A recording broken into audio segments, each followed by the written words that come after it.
Hello guys, good day and welcome to RK Knows. I'm Architect Jojo. Today we're here again in Congressional Town Center, Tower 3.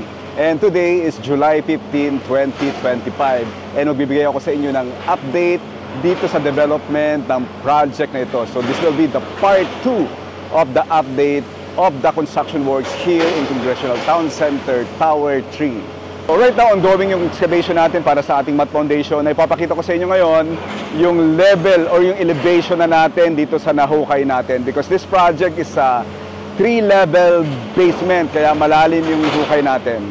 So naglagay tayo ng markings ng elevation dito sa wall na to para makita at ma-establish yung tamang lalim ng ating excavation.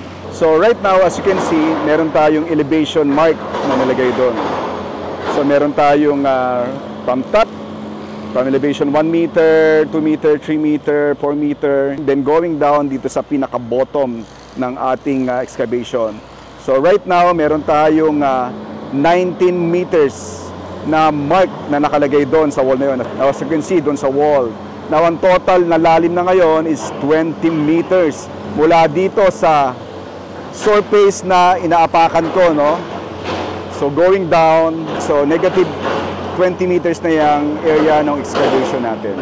So you can see here, meron na rin tayong nailagay na mga soil nailing and shotcreting dito sa wall na yan, starting dito sa wall na yan, hanggang dun sa elevation ng 16 meters as you can see.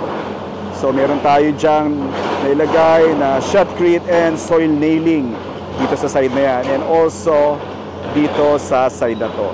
So ito ngayon yung actual condition natin dito sa ating site project.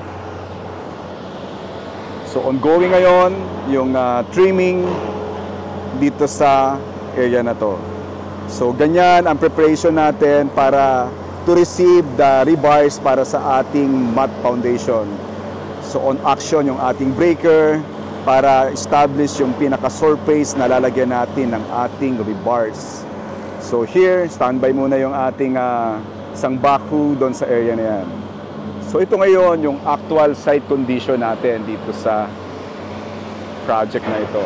Now ito naman yung Congressional Town Center Tower 2. So tapos na yan.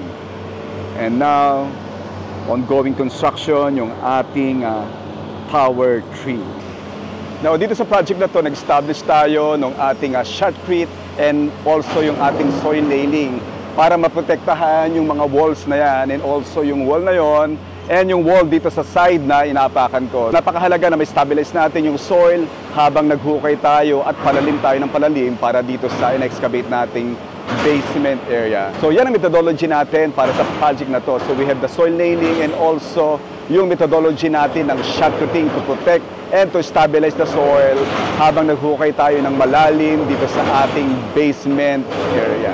So yan guys, yung development natin dito ngayong July 15, 2025. So nag-establish na tayo, kuha na natin yung tamang lalim para sa ating mat foundation, and nag-establish na tayo ng surface ng paglalatagan ng rebars ng ating mat foundation. So yan ngayon yung development natin today, July 15, 2025.